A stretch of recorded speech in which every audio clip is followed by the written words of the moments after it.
Hey everybody, Jordan here, How's College Trading. Want to speak on, you know, what kind of trader you are, um, how to determine that, and then how to go about picking a strategy or a type of way to maximize what it is that you're trying to do. So there are different type of trading profiles, okay? There's the longer term investor, the one that can be patient and has time on their side. There's the ones that are impatient and want to quickly trade, so the day traders, right? And then there's people who are kind of in between that don't mind kind of having a little time, but also don't want to wait a year, 2 years, 10 years.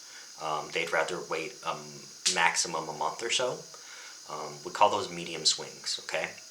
And then there are also people who prefer to only do shares, which are usually, they fall in the longer term, and then there are people who only like to do options, which are usually the shorter term or the medium swings. And then there are people that like both, which means that they're diversified. They like longer term plays and they like shorter term plays. Now, how to maximize this? How to find a way to maximize your kind of personality or your trading traits, right? So longer term, what you're going to want to do is you're going to want to buy stocks that are long term, things that you use and see on a daily basis. Very often people are buying and using a lot of that you know is going to be around for a decade. Okay, it's going to probably grow, like Apple, Amazon, Google, uh, Tesla. Let's say you use Uber Eats, Uber, right? Roblox, for example. All our kids play fucking Minecraft. Why would you not buy Roblox, right? Little things like that.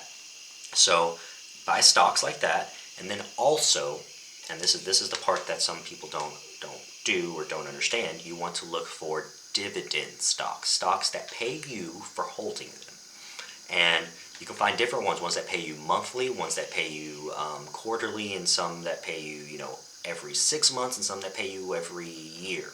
Okay, what you want to do is find a healthy mix of all the above, and get as many shares of each of those as you can afford, right?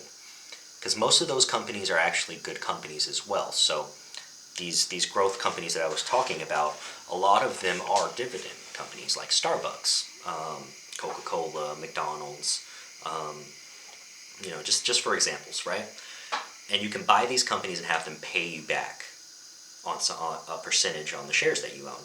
And then you use that money to reinvest back into more shares.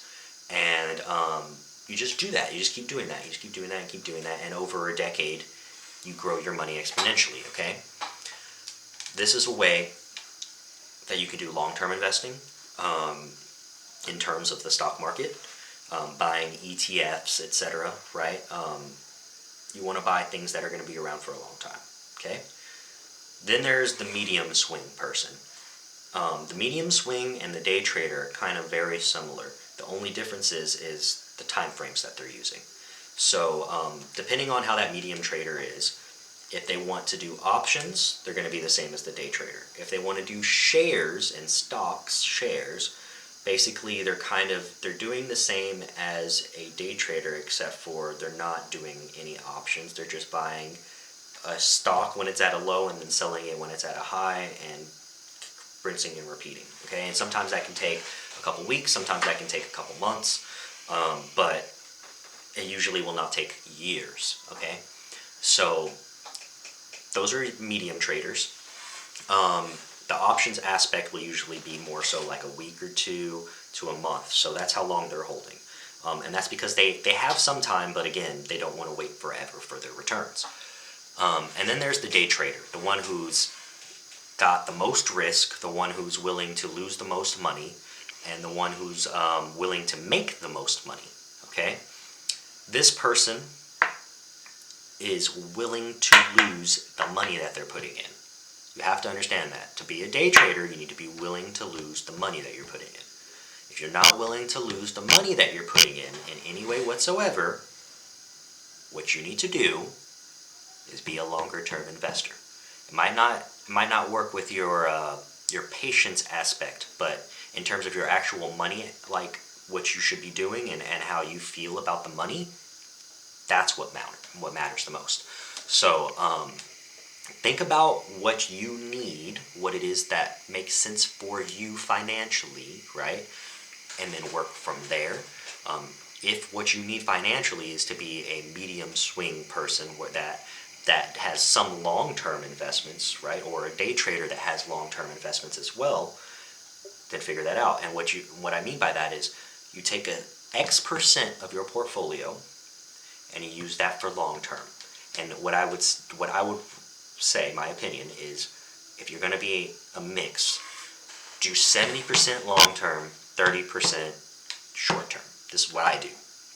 I'm a mix. So I'll use 30% of my portfolio for short term and day trading, and if I lose that 30%, I'm cool with it.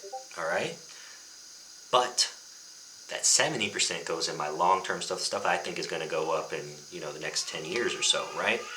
That's what I care about. That's what I'm trying to build the wealth and protect it, right? That's what I'm doing. So figure out what type of trader you are and move forward. Like I said, there's different kinds. Figure out which one you are, long-term, medium, or short, and then find the strategy that works for you. So if you're a day trader, obviously if you're not in our group, you can join our group and we can show you strategies that work. If you're a medium trader, obviously you can join us and learn the day trading strategies, and then also be learning what a good longer term stock is to invest in for months at a time, right, that you can swing. And then also, if you're a long-term trader, you would just be learning what good dividend stocks there are and what good long-term stocks there are. So go out there, start researching, figure out what it is that you're doing in terms of what makes sense for you, and then get out there, because the only way you're going to get out of the financial dependence on a 9-to-5 job is if you start investing your money in assets, investing your money in things that are going to make you passive income, so that you can then make up that source of income that you now rely on. So this is how to do it. This is how I did it. And if I can do it, anyone can do it. I'm a fucking idiot. So, hey.